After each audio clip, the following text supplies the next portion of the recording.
자, 여러분, 잠시 눈을 감고 상상해 보십시오. 시계바늘을 잠시 1년 하고도 4개월 전인 2024년 8월 5일로 되돌려 보겠습니다. 그날의 공기를 기억하시나요? 전 세계 주식시장이 말 그대로 붉은 피로 물들었던 그날을 말입니다. 코스피는 장중 한때 10% 넘게 폭락하며 사이드카가 발동됐고, 일본 니케이 지수는 하루 만에 4,000포인트 넘게 빠지며 역사상 최대 하락폭을 기록했었죠.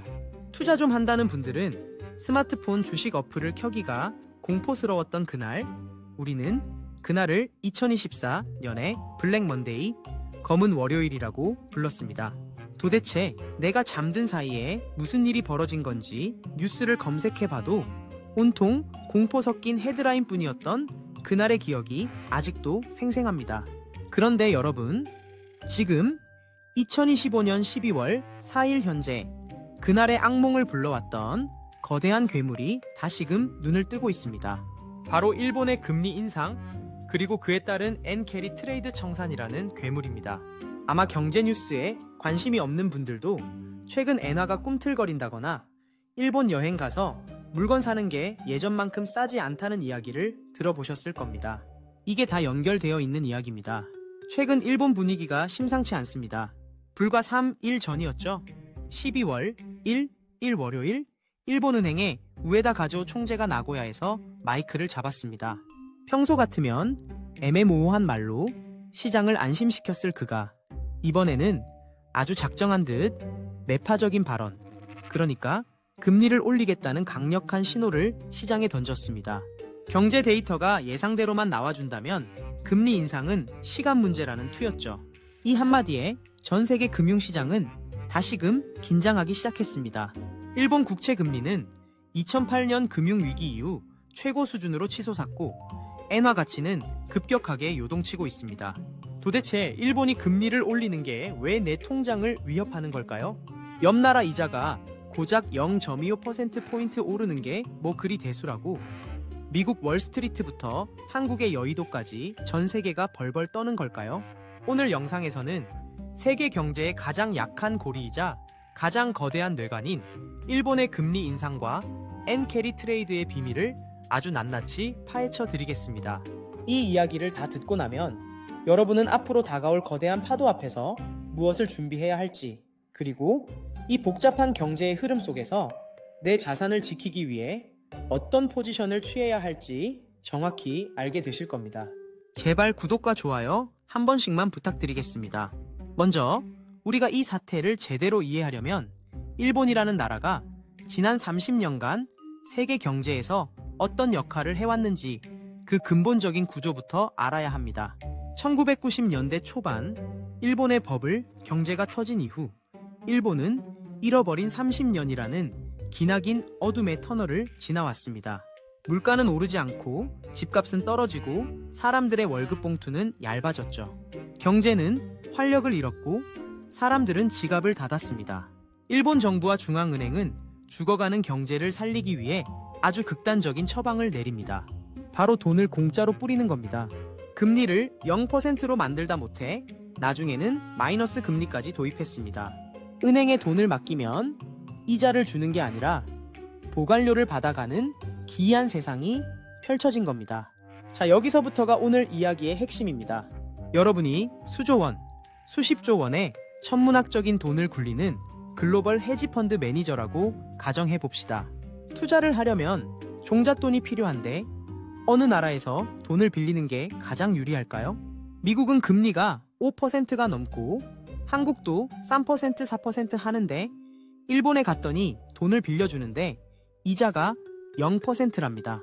사실상 공짜로 돈을 빌려준다는 거예요. 심지어 엔화 가치도 낮아서 나중에 갚을 때 부담도 적습니다. 그럼 여러분은 어떻게 하시겠습니까? 당연히 일본으로 달려가서 그 공짜 돈을 최대한 많이 빌리겠죠. 그리고 그 돈을 어디에 쓸까요? 이자가 0%인 일본 은행에 다시 넣어둘까요? 아닙니다. 그 돈을 들고 비행기를 탑니다. 자본에는 국경이 없으니까요. 그 돈은 태평양을 건너 미국으로 가서 연 5% 이자를 주는 안정적인 미국 국채를 사거나 하루가 멀다 하고 오르는 엔비디아나 테슬라 같은 미국 빅테크 주식을 삽니다. 혹은 멕시코나 브라질, 튀르키예 같은 신흥국으로 가서 10%가 넘는 고금리 채권을 사들이기도 합니다. 이게 바로 그 유명한 엔캐리 트레이드입니다. 싼 이자에 엔화를 빌려 수익률이 높은 다른 나라 자산에 투자해서 그 차익을 먹는 것. 아주 단순하지만 규모가 어마어마합니다. 전 세계 금융시장에 풀린 이 엔캐리 자금의 규모가 정확히 얼마인지 아무도 모릅니다. 너무 오랫동안 너무 광범위하게 퍼져나갔기 때문입니다. 적게는 수백조 원에서 많게는 수천조 원, 아니 경 단위에 육박한다는 말까지 나올 정도니까요. 다시 말해 지난 수십 년간 전 세계 자산 시장을 떠받쳐온 거대한 유동성의 파티장 뒤에는 일본이라는 이름의 무제한 공짜 현금 인출기가 있었던 겁니다. 우리 코스피에 들어온 외국인 자금 중 상당수도 미국 나스닥을 밀어 올린 돈의 일부도 사실은 일본에서 건너온 엔화일 가능성이 매우 높다는 이야기입니다. 그런데 2025년 현재 이 영원할 것 같았던 공짜 점심 파티에 경찰이 들이닥친 겁니다. 일본의 경제 체질이 바뀌기 시작했습니다. 물가가 심상치 않게 오르기 시작한 겁니다. 30년 동안 꼼짝 않던 임금이 오르고 라멘 가격이 오르고 기업들이 제품 가격을 올립니다. 일본은행 입장에서는 더 이상 금리를 바닥에 묶어둘 명분이 사라진 겁니다. 오히려 금리를 올리지 않으면 엔화 가치가 너무 떨어져서 수입 물가가 폭등해 일본 서민들이 고통받게 생긴 상황이 된 거죠. 그래서 작년 초 마이너스 금리를 종료했고 작년 7월에는 금리를 0.25%로 기습 인상했습니다. 그리고 바로 그때 전 세계가 8월 5일의 블랙 먼데이를 맞이한 겁니다. 원리는 간단합니다. 이자가 0%일 때는 마음껏 빌려 썼던 돈인데 갑자기 이자를 내라고 합니다. 게다가 엔화 가치까지 오릅니다. 엔화가 싸야 갚을 때 부담이 적은데 엔화가 비싸지면 갚아야 할 원금 부담이 눈덩이처럼 불어납니다. 예를 들어 100엔을 빌려서 1달러로 바꿔 투자했는데 갑자기 엔화가 올라서 갚으려면 1.5달러가 필요해진 상황이 된 겁니다. 투자자들은 패닉에 빠질 수밖에 없습니다. 그래서 해외에 사두었던 미국 주식 채권 비트코인을 헐값에라도 팔아서 빨리 엔화로 바꿔 빚을 갚아야 하는 상황. 이것이 바로 엔캐리 트레이드 청산, 즉 언와인딩입니다. 이것은 마치 거대한 진공청소기 같습니다. 전 세계에 뿌려졌던 돈이 순식간에 일본으로 다시 빨려 들어가는 겁니다. 돈이 빠져나가니 자산 가격은 폭락할 수밖에 없죠. 그런데 지금 우에다 총재가 또다시 금리 인상 카드를 만지작거리고 있습니다. 지난 12 월일일 나고야 강연에서 그의 발언은 단순히 간을 보는 수준이 아니었습니다. 경제 물가 전망이 실현된다면 정책 금리를 계속 인상할 것이라는 그의 말은 시장에는 사실상 선전포고나 다름없었습니다. 실제로 시장 전문가들은 이번 달 18일에 있을 금융정책결정회의 2에서 금리 인상 확률을 기존 60%대에서 75% 이상으로 높여 잡고 있습니다.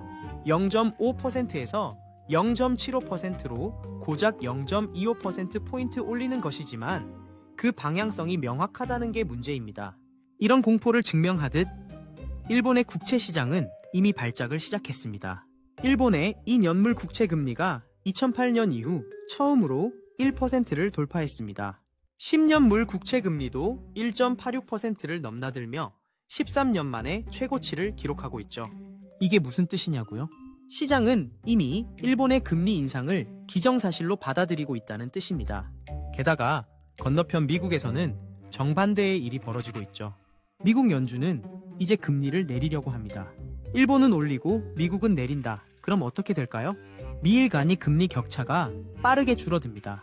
돈은 물과 같아서 금리가 높은 곳으로 흐르기 마련이었는데 그동안 미국으로 쏠렸던 그 거대한 물줄기의 경사가 완만해지는 겁니다.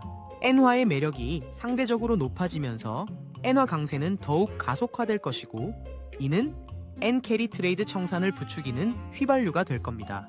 그렇다면 정말 우리는 작년 8월과 같은 대폭락, 아니 그보다 더한 경제 위기를 맞이하게 될까요? 지금 당장 모든 주식을 팔고 도망쳐야 할까요? 여기서 우리는 조금 냉정해질 필요가 있습니다. 공포는 팔기 좋은 상품이지만 투자는 냉철한 분석이 필요하니까요. 많은 전문가가 이번 12월의 금리 인상이 시장에 충격을 주긴 하겠지만 작년 8월과 같은 패닉 셀링, 즉 투매 현상까지는 가지 않을 것이라고 조심스럽게 예측하고 있습니다. 그 이유가 아주 중요합니다. 첫째, 학습 효과입니다.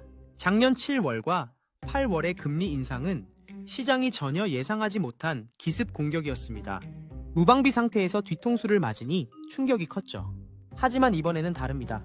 우에다 총재는 계속해서 신호를 보냈고 시장 참여자들은 이미 마음의 준비를 하고 있습니다. 매도 먼저 맞는 게 낫다고 이미 예견된 악재는 악재가 아니라는 증시 격언도 있죠. 둘째, 포지션의 변화입니다. 이게 정말 중요한 포인트인데요. 작년 8월 이전까지만 해도 전 세계 투기 세력들은 엔화를 팔고 달러를 사는 즉 엔화 약세에 엄청난 베팅을 하고 있었습니다. 이걸 엔쇼 포지션이라고 하는데 이 물량이 어마어마하게 쌓여 있었죠. 그래서 엔화가 조금만 올라도 이 포지션이 강제로 청산되면서 엔화가 폭등하는 악순환이 벌어졌던 겁니다. 하지만 지금은 상황이 다릅니다.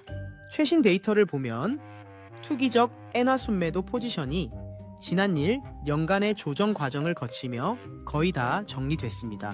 오히려 엔화를 사들이는 순매수 포지션으로 돌아선 경우도 많죠. 즉 급하게 갚아야 할 빚잔치는 이미 한 차례 끝났다는 겁니다. 뇌관의 화약이 예전만큼 가득 차 있지는 않다는 뜻이죠. 하지만 방심은 금물입니다. 일본의 금리 인상은 단순히 이자율 조정의 문제가 아닙니다. 이것은 지난 30년간 유지되어 온 글로벌 금융시장의 거대한 규칙이 바뀌는 것을 의미합니다. 이지머니, 즉 공짜 돈의 시대가 끝나고 이제는 돈값을 치러야 하는 시대로 회귀하는 역사적 전환점인 셈이죠. 특히 우리 대한민국 입장에서는 이 상황이 양날의 검과 같습니다. 엔화가 비싸지면 일본 제품의 가격 경쟁력이 떨어지니 우리 수출 기업들, 특히 자동차나 조선 같은 업종은 반사 이익을 얻을 수도 있습니다.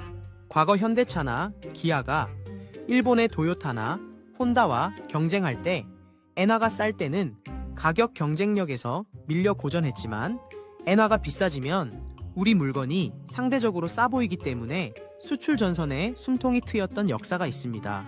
이것은 분명한 호재입니다.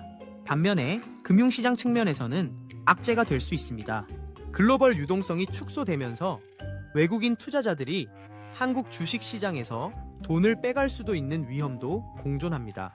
한국 시장은 외국인 자금의 입출입이 자유로운 편이라 이런 글로벌 자금 이동의 영향을 가장 먼저 그리고 가장 세게 받는 곳 중 하나니까요.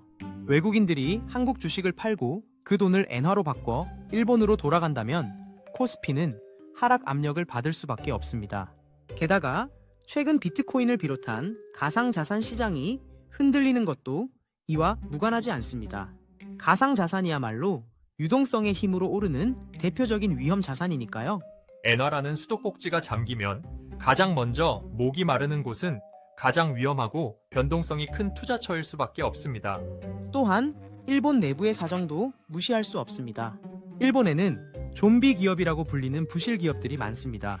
그동안은 이자가 거의 공짜였기 때문에 돈을 벌지 못해도 빚을 돌려막으며 연명할 수 있었죠.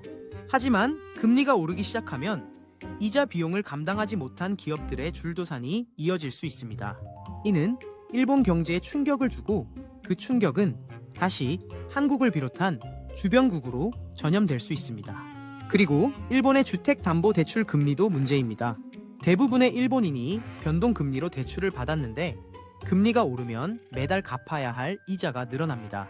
가처분 소득이 줄어들면 소비가 위축되고 이는 다시 경기 침체를 불러오는 악순환이 될 수 있죠. 일본 경제가 기침을 하면 한국 경제는 몸살을 앓는다는 말이 있습니다. 우리와 밀접하게 연관된 일본의 내수 부진은 결코 남의 일이 아닙니다. 지금 우에다 총재의 입에 전 세계의 이목이 쏠려 있습니다. 그는 과연 12월 18일 방아쇠를 당길까요? 만약 당긴다면 그 총성은 어떤 메아리가 되어 돌아올까요? 분명한 것은 일본이 더 이상 우리가 알던 그 조용한 0% 금리의 나라가 아니라는 점입니다. 일본이라는 거대한 항공모함이 방향을 틀고 있습니다. 그 회전 반경 안에 있는 작은 배들은 거친 파도에 휩쓸릴 수밖에 없겠죠. 지금 여러분의 포트폴리오는 이 거대한 파도를 견딜 준비가 되어 있습니까? 막연한 공포심에 휩쓸려 투매에 동참하는 것도 근거 없는 낙관론에 취해 무방비로 있는 것도 위험합니다. 지금은 일본의 국채 금리 추이 그리고 엔달러 환율의 움직임을 매일매일 체크하며 현금 비중을 조절하는 유연함이 그 어느 때보다 필요한 시점입니다. 무리한 빚을 내서 투자하는 레버리지 투자는 지금 같은 시기에는 독이 될 수 있습니다. 우리가 역사를 배우는 이유는 과거를 통해 미래를 대비하기 위함입니다. 2024년 8월의 폭락장이 예고편이었다면 2025년의 12월은 본편이 될 수도, 아니면 우리가 슬기롭게 피해간 위기로 기록될 수도 있습니다. 선택은 우리의 대응에 달려 있습니다. 오늘 전해드린 일본발 금리 인상과 엔캐리 트레이드 이야기가 여러분의 자산을 지키는 든든한 방패가 되기를 바랍니다. 세상이 어떻게 돌아가는지 알아야 내 돈도 지킬 수 있는 법이니까요. 마지막으로 한 가지 더 짚고 넘어가야 할 점이 있습니다. 바로 일본 정치권의 움직임입니다. 일본 정치권도 금리 인상을 은근히 바라고 있다는 분석이 나오고 있습니다. 엔화가 너무 싸지면 수입 물가가 올라서 일본 서민들의 삶이 팍팍해지기 때문이죠. 정치인들에게 물가 상승은 지지율 하락으로 직결되는 쥐약과도 같습니다. 그래서 일본 정부도 일본 은행에 금리 인상을 압박하고 있다는 소식이 들려옵니다. 정치와 경제가 맞물려 돌아가는 이 복잡한 상황 속에서 우에다 총재의 결정은 단순히 경제적인 계산뿐만 아니라 정치적인 셈법까지 고려된 고도의 전략적 선택이 될 것입니다. 결국 이 모든 상황은 하나의 결론을 향해 달려가고 있습니다. 지난 30년간 우리가 당연하게 여겼던 저금리 저물가 시대의 종말입니다. 이제 돈에는 꼬리표가 붙고 그 꼬리표에는 만만치 않은 가격표가 붙어 있습니다. 여러분이 빚을 내서 투자를 하고 있다면, 혹은 앞으로 투자를 계획하고 있다면 이 달라진 게임의 법칙을 반드시 명심해야 합니다. 자산 시장의 거품이 꺼질 때 가장 먼저 터지는 것은 가장 약한 고리입니다. 나의 자산 구조에 약한 고리는 없는지 다시 한번 점검해 보시기 바랍니다. 오늘 준비한 이야기는 여기까지입니다. 부디 이 정보가 여러분의 투자 판단에 작게나마 도움이 되었기를 바랍니다.